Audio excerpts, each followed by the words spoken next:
కాపోద్యమ నేత ముద్రగడ పద్మనాభం అనారోగ్యంతో బాధపడుతూ నిన్న సాయంత్రం తుది శ్వాస విడిచారు. సో కెల్లంపూడి గ్రామంలో విషాద ఛాయలు అలుముకున్నాయి.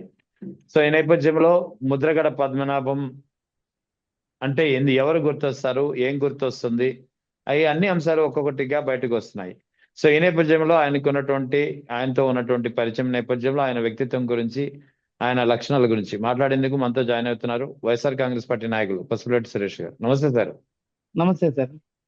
సురేష్ గారు చెప్పండి, ముద్రగడ పద్మనాభం లేని లోటు ఎలాంటిది పార్టీకి కానీ, లేదా స్థానికంగా అక్కడ గోదావరి ప్రజలకు కానీ, లేదా కాపు సామాజిక వర్గానికి కానీ అంటే ఏం చెప్తారు?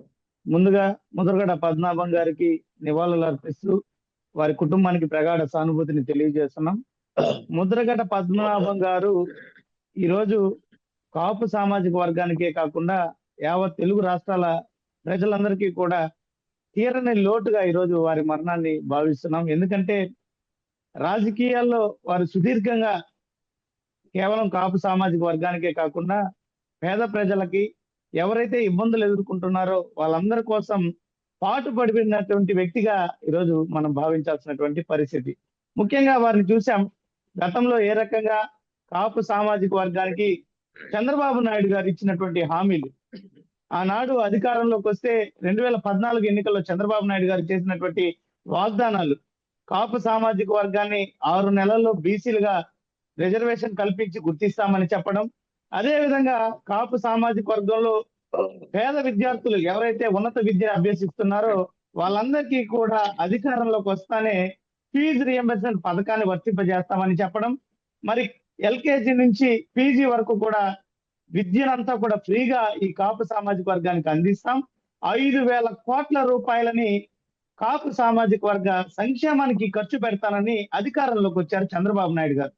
మరి అధికారంలోకి వచ్చి ఆ హామీని విస్మరించినటువంటి నేపథ్యంలో 2016లో ప్రభుత్వానికి వ్యతిరేకంగా ఈ చంద్రబాబు నాయుడు గారు ఇచ్చినటువంటి హామీలను అమలు చేయాల్సిందే అంటూ ఉద్యమ బాట పట్టినటువంటి వ్యక్తి ముద్రగడ పద్మనాభం గారు. మరి మీరు చూస్తే ఆనాడు ఎంతో మంది కూడా ఒక పార్టీ కోసం ఈ యొక్క కుట్ర చేస్తున్నారు, ఇవంతా కూడా రాజకీయ ప్రయోజనాలను ఆశించి చేస్తున్నారు అనేటువంటి విమర్శలని ఆనాడు చంద్రబాబు నాయుడు గారు పని కట్టుకొని తనకున్నటువంటి అనుకూల మీడియాలో, పత్రికల్లో కథనాలను రాయించినటువంటి పరిస్థితి. మరి చంద్రబాబు నాయుడు గారు ఇచ్చినటువంటి హామీలను అమలు చేయమంటే ఇంతటి నీచ రాజకీయానికి తెరలేపారు. వాస్తవానికి 2016లోనే కాదు, ముద్రగడ పద్మనాభం గారు 1994లోనే ఈ కాపు సామాజిక వర్గాన్ని వెనుకబడినటువంటి జాబితాలో చేర్చాలంటూ ఆమరణ నిరాహార దీక్షకు పూనుకున్నటువంటి పరిస్థితి 1994లో. దీన్ని బట్టే ఆయన ఎక్కడ కూడా రాజకీయ ప్రయోజనాల కోసం కాదు, కేవలం తనని నమ్ముకున్నటువంటి కాపు సామాజిక వర్గానికి ప్రయోజనాలను చేకూర్చాలి, వాళ్ళందరినీ కూడా ఆర్థికంగా, రాజకీయంగా పురోగతి వైపు నడిపించాలనేటువంటి సంకల్పంతో వారు ఈ యొక్క ఉద్యమాన్ని చేపట్టారని మనకు ఆనాడే అర్థమైంది. మరి ఇప్పుడు చూస్తే చంద్రబాబు నాయుడు గారు మొసలి కన్నీరు కారుస్తున్నారు. ఏ రకంగా ఉందంటే ఆయన ఇచ్చినటువంటి హామీలను అమలు చేయమంటే ఆనాడు ఉద్యమంలో ఎంత నీచాతి నీచంగా పోలీసులను ఉపయోగించి ముద్రగడ పద్మనాభం గారి కుటుంబాన్ని కానీ, వారిని కానీ, వారి కుమారుడిని, కోడలిని సభ్య సమాజం సిగ్గుతో తలదించుకునేటువంటి రీతిలో మనం మాట్లాడలేనటువంటి పరుష పదజాలంతో వారిని మాట్లాడుతూ వారి కోడలి చీరని లాగి బయటికి తోసినటువంటి పరిస్థితి. మరి వారి కుమారుడిని గిరి గారిని అయితే చొక్కాని చింపి మరి లాఠీలతో కొట్టుకుంటూ పోలీసు వాహనాలను ఎక్కించినటువంటి అతి దారుణమైనటువంటి పరిస్థితి ఆనాడు కాపు ఉద్యమం సమయంలో. మరి ఈనాడు ముసలి కన్నీరు కారుస్తున్నారు ఈ కూటమి పార్టీల నాయకులు, ముఖ్యమంత్రి మరియు ఉప ముఖ్యమంత్రి. ఇది చాలా దారుణమైనటువంటి విషయం. వారు లేని లోటుని ఎవరు కూడా భర్తీ చేయలేరు. ఇది దురదృష్టకరమైనటువంటి సంఘటనగా భావిస్తున్నారు. ముద్రగడ పద్మనాభం గారికి వైఎస్ రాజశేఖర రెడ్డితో గాని, తర్వాత వైఎస్ జగన్ తో గాని ఉన్నటువంటి సంబంధాలు ఎలా ఉండేవంటే ఏం చెప్తారు? చాలా సత్సంబంధాలు ఉండేటివి రాజశేఖర రెడ్డి గారితో గాని, అదే విధంగా జగన్మోహన్ రెడ్డి గారితో గాని.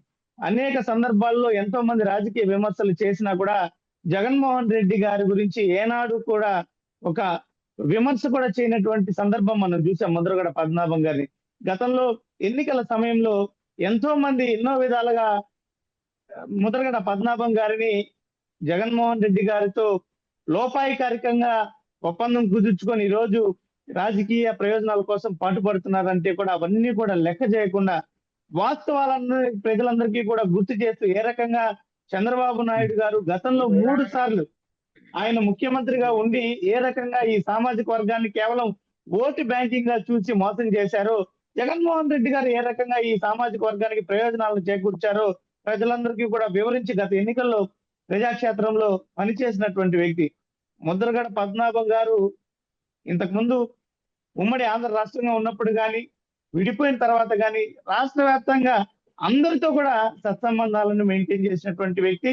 ప్రతి ఒక్కరిని కూడా మర్యాద పూర్వకంగా పలకరించినటువంటి వ్యక్తి. ఈ సందర్భంగా ఒక సన్నివేశాన్ని మీకు చెప్పదలుచుకున్నాం. ఉద్యమ సమయంలో 2016లో మేమంతా కూడా తిరుపతి నుంచి వారి నివాసానికి వెళ్ళినటువంటి సందర్భంలో ఆనాడు మేము ఇక్కడ స్వామివారి ప్రసాదాలని వారి చేతికిచ్చి, మీరు 10 కాలాల పాటు చల్లగా ఉండాలన్నా, మీరు ఆరోగ్యం జాగ్రత్త అని మేము మాట్లాడితే, నాదేముంది సోదరా, మీలాంటి రాబోయేటువంటి తరాల కోసం నేను పనిచేస్తున్నాను. నా రాజకీయ జీవితం అయిపోయింది.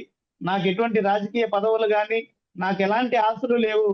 మన కాపు సామాజిక వర్గంలో ఉన్నటువంటి పేదలందరూ కూడా ఉన్నతమైనటువంటి ఉజ్వలమైనటువంటి భవిష్యత్తు ఉండాలి. ఆర్థికంగా రాజకీయంగా ఉన్నత స్థాయికి చేరాలి. అందుకే నా పోరాటం అంటూ ఆ రోజు వారు మాట్లాడినటువంటి మాటలు ఇప్పటికీ కూడా నా చెవుల్లో మెదులుతున్నాయి. వారి ఇంటికి వెళ్ళినటువంటి సందర్భంలో వారి యొక్క ఆత్మీయ బిందు ఎంతో సంతృప్తికరమైనటువంటి తృప్తినిచ్చినటువంటి పరిస్థితి. వారే స్వయంగా మా అందరికీ కూడా చాలా దూరం నుంచి వచ్చారు, మీరందరూ భోజనం చేసి వెళ్లాల్సిందే అంటూ మమ్మల్ని అందరినీ కూడా ఆత్మీయంగా ఇంట్లోకి తీసుకెళ్లి మాకు భోజనం పెట్టి పంపించినటువంటి సందర్భం ఇంకా మా కళ్ళ ముందు మెదులుతూనే ఉంది.